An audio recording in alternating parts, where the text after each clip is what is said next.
Dans cet épisode, nous allons voir quelques directives Blade qui sont juste indispensables pour une application. Là, dans notre page d'accueil, j'ai mis deux routes. Une route qui permet d'aller vers le lien qui a la liste des membres, même si là, il y a juste de lorem ipsum. Et une autre route qui permet d'aller vers la page Contactez-moi. Là, j'ai créé les routes et j'ai également créé les vues. Alors, comme tu vois, notre page est juste affreux, très moche. Il serait préférable en fait de créer un thème, un template, on appelle, qui va permettre, de styliser notre application. Et comme template, tu as le choix d'utiliser un framework ou bien de créer toi-même ton propre template.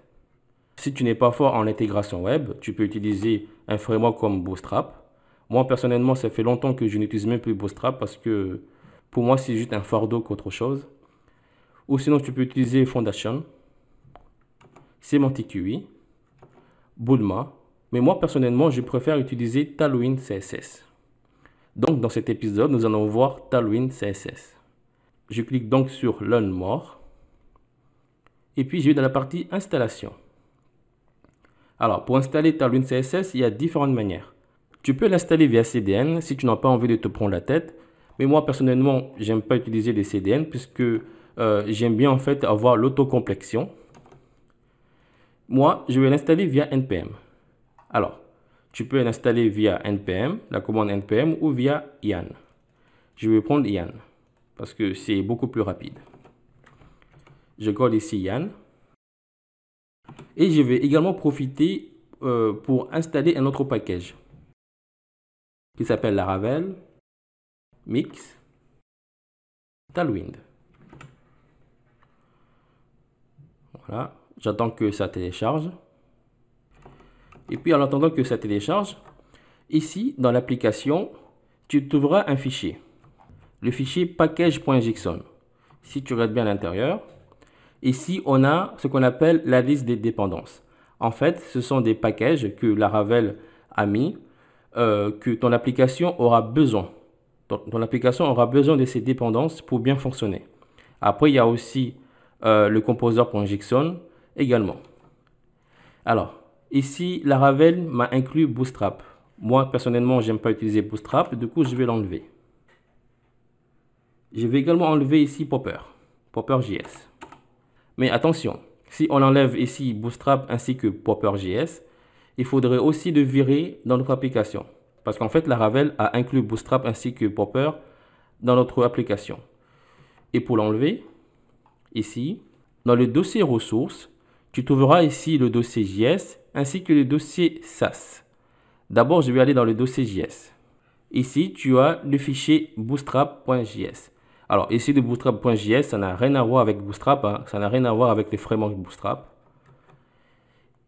Mais là, par contre, ici, tu vois Require Bootstrap. Là, par contre, c'est Bootstrap, le framework Bootstrap. Je vais juste le commenter. Et ici, en haut, Laravel a également inclus Popper. Du coup, je le commente également. Et là, tu as également le dossier SAS. À l'intérieur, tu trouves deux fichiers. Nous, ce qui nous intéresse pour l'instant, c'est le fichier app.scss. À l'intérieur, ici, tu vois que Laravel m'a inclus Bootstrap. Je vais l'enlever. Il y a également une police que je l'enlève également. Et j'enlève ça. On n'a pas besoin. Alors, là, tu peux soit le garder ou bien le virer. Ici, en fait, à l'intérieur de ce fichier variable, qui est juste ici, en fait, à l'intérieur, tu trouveras en fait plein de variables que Laravel a créées, que tu pourras en fait créer aussi d'autres variables. En fait, ça t'évite de te répéter. Si par exemple, tu as des valeurs que tu es sûr que tu vas devoir l'utiliser à plusieurs fois dans les fichiers SCSS, du coup, en créant ici des variables, tu pourrais en fait les inclure directement. Du coup, tu ne seras pas obligé de te répéter à chaque fois. On verra peut-être plus tard comment utiliser des variables, si on en aura besoin, bien entendu. Ici, je vais enlever ça. Là aussi, je l'enlève. Et ici, tu vois que le package Tailwind, ainsi que Laravel Mix Tailwind, a été inclus dans notre dépendance. Très bien. Je reviens donc ici. Là, je descends un peu dans la documentation. Et là, il nous dit qu'il faut créer un fichier de configuration pour Tailwind. Mais avant cela, je fais un coup de npm install. Oh là, j'aurais dû plutôt utiliser Yann. Mais bon, je vais patienter un peu. Une fois que toutes les dépendances ont été téléchargées, si je fais un coup de ls, là tu vois un dossier node module qui a été créé. Très bien. Maintenant, je vais copier ça et le coller ici. Et là, je vais mettre comme nom de fichier Tailwind. Alors, c'est très important de mettre ici Tailwind. Et là, il m'a généré un fichier qui s'appelle tailwind.js. Si je refais un coup de ls, là, tu vois tailwind.js. Très bien. Je réinitialise le terminal. Allez, je continue la documentation. Là, je vais copier tout ça. Je prends seulement ces lignes-là. Je ne prends pas les commentaires. Et il faut aller dans app.scss. Je colle. Je prends aussi celui-là. Je colle. Et il y a aussi un troisième. Voilà. Très bien. Alors, qu'est-ce qui va se passer? Si là, je regarde encore dans la racine, il y a le fichier webpack.min.js. Si on regarde à l'intérieur, alors ici, tu as la constante mixte. Ici, tu as la constante mixte. Et là, il utilise deux méthodes. Il y a la méthode JS. Qu'est-ce qu'il va faire? Il va aller dans le dossier ressources, JS, et il va récupérer le fichier app.js. Et puis, il va le compiler et le mettre à l'intérieur du dossier public JS et il va créer un fichier app.js. Et le fichier app.js qui sera dans le dossier public, on pourra l'inclure dans notre template. Pareil également pour la partie CSS. Ici, on utilise SAS. Du coup, il va aller dans le dossier ressources, SAS et le fichier app.scss. Alors, ici, il y a l'extension SCSS, mais tu peux aussi utiliser l'extension SAS. C'est la même chose. Même si ça ne fonctionne pas de la même manière, mais SCSS et SAS, c'est pareil. Et puis, il va aller créer un fichier app.css cette fois-ci, qui se trouvera dans le dossier public CSS. Alors, nous, on va également inclure une autre méthode. La méthode s'appelle Tailwind. Et cette méthode-là, il faudrait l'importer. Je mets donc ici un require. Et j'inclus ici la Laravel Mix Tailwind. Et c'est tout. En fait, d'abord, il faut inclure la Laravel Mix Tailwind. Et là, on utilise la méthode Tailwind. Alors, grâce à ça, qu'est-ce qu'il va faire? Ici, on a le fichier tailwind.js qu'on a créé via ici le terminal. En fait, c'est un fichier de configuration que tu trouveras plein de choses. Par exemple, ici, il y a les couleurs. En fait, c'est très simple. Par exemple, ici, il y a la couleur black. En fait, qu'est-ce qu'il va faire avec grâce à ça? Dès que ici, on va compiler, on va dire pour transformer en un fichier CSS, app.css. En fait, ici, grâce à ces simples couleurs, ici, en fait, pour la couleur black, il va créer en fait plein de classes par rapport à ça. Par exemple, on aura la classe test-black. Voilà, c'est pour mettre par exemple les tests en noir. On aura également bg-black pour mettre la couleur de fond en noir. On aura également border-black pour mettre la couleur de bordure en noir, etc. J'enlève ça. Et ici, tu vois qu'il y a plusieurs variétés de couleurs. Par exemple, ici, il y a gris Dakes. En fait, c'est pour une couleur de gris foncé, Daker moins foncé, Dak un peu moins foncé, gris tout simple, c'est la couleur gris simple.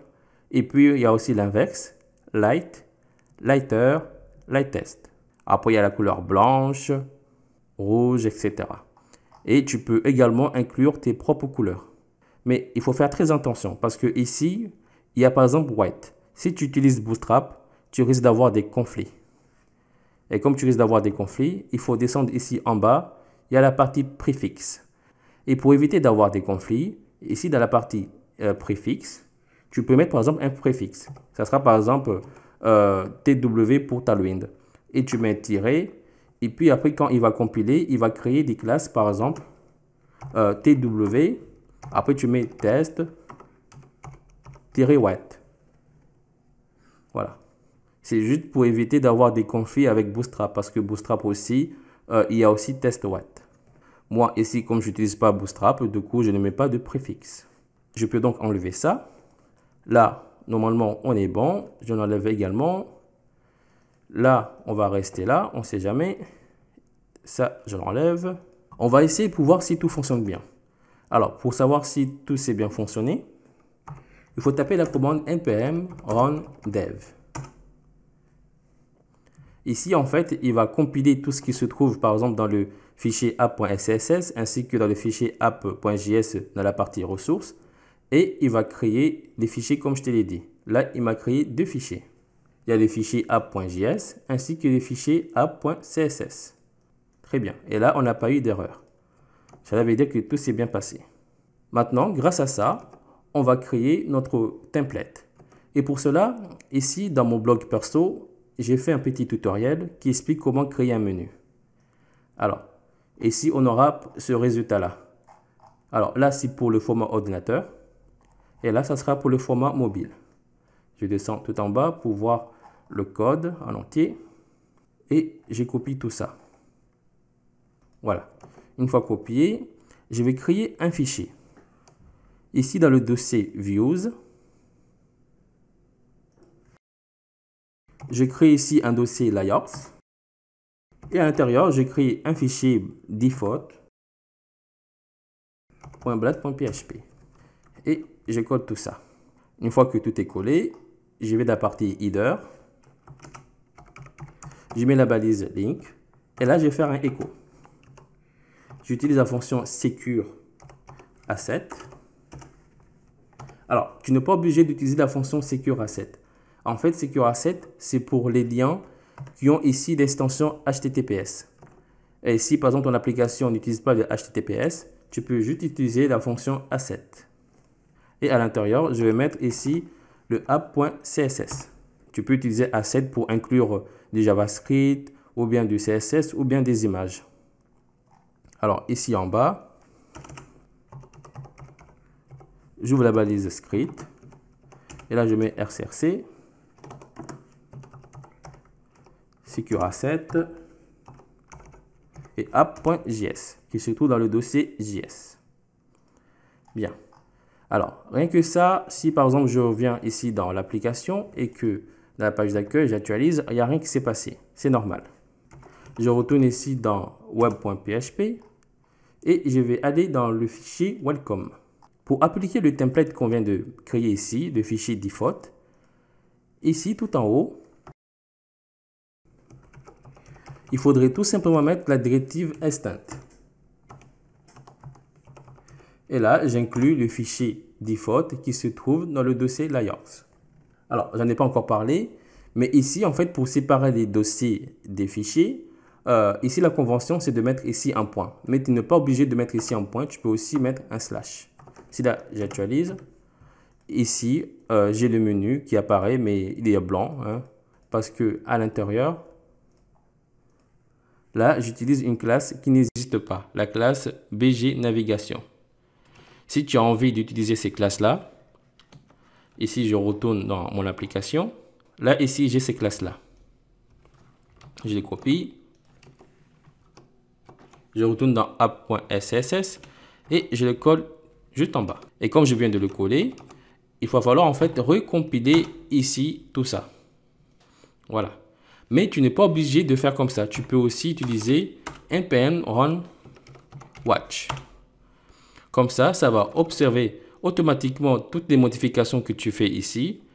Et dès que tu fais une modification et que tu enlèves ici le bloc-notes, ça va recompiler automatiquement. Je reviens dans l'application. Là, j'actualise. Voilà, c'est en bleu. Après, tu n'es pas obligé d'utiliser cette couleur. Tu peux aussi utiliser une autre couleur.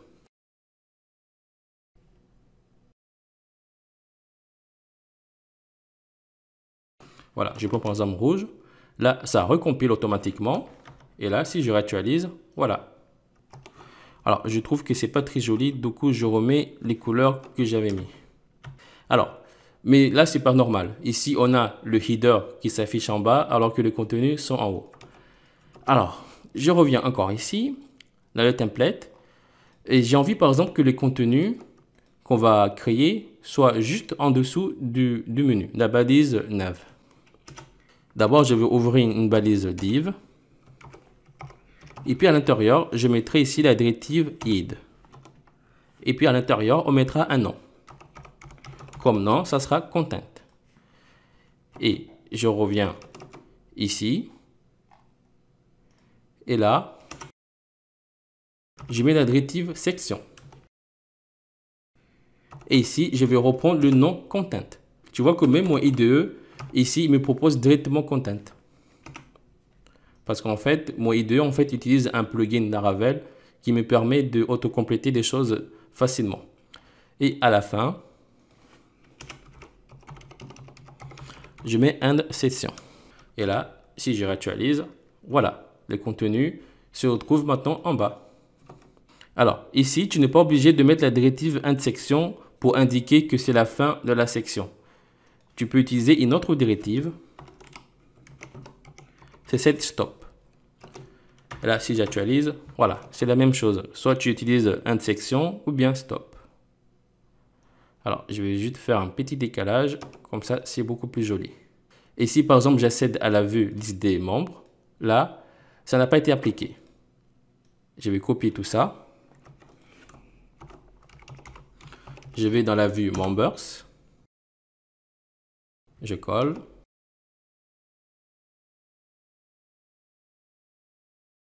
Et là, je décale. J'actualise. Voilà. Et on va faire de même pour la partie contact.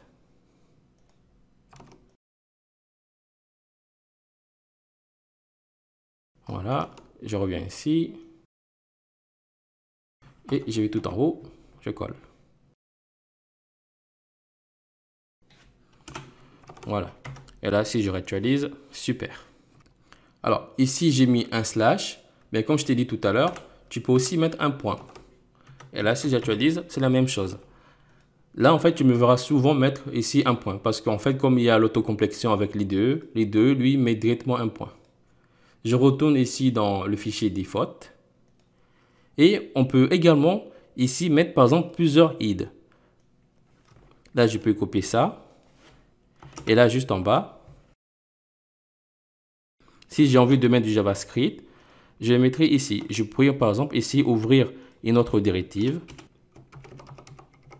Je mets section. Et puis, je mets JS. Et je ferme.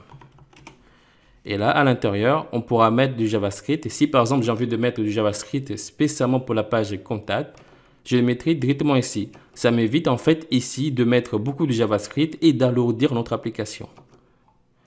Et je vais faire de même pour la partie CSS.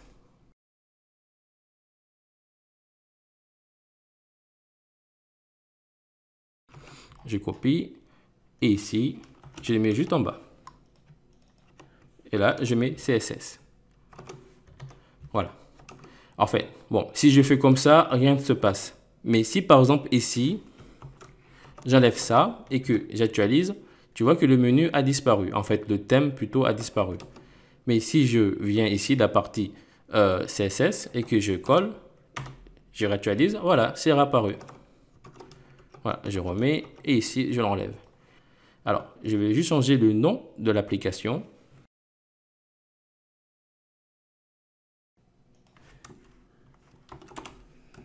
Là, je mets blog, par exemple.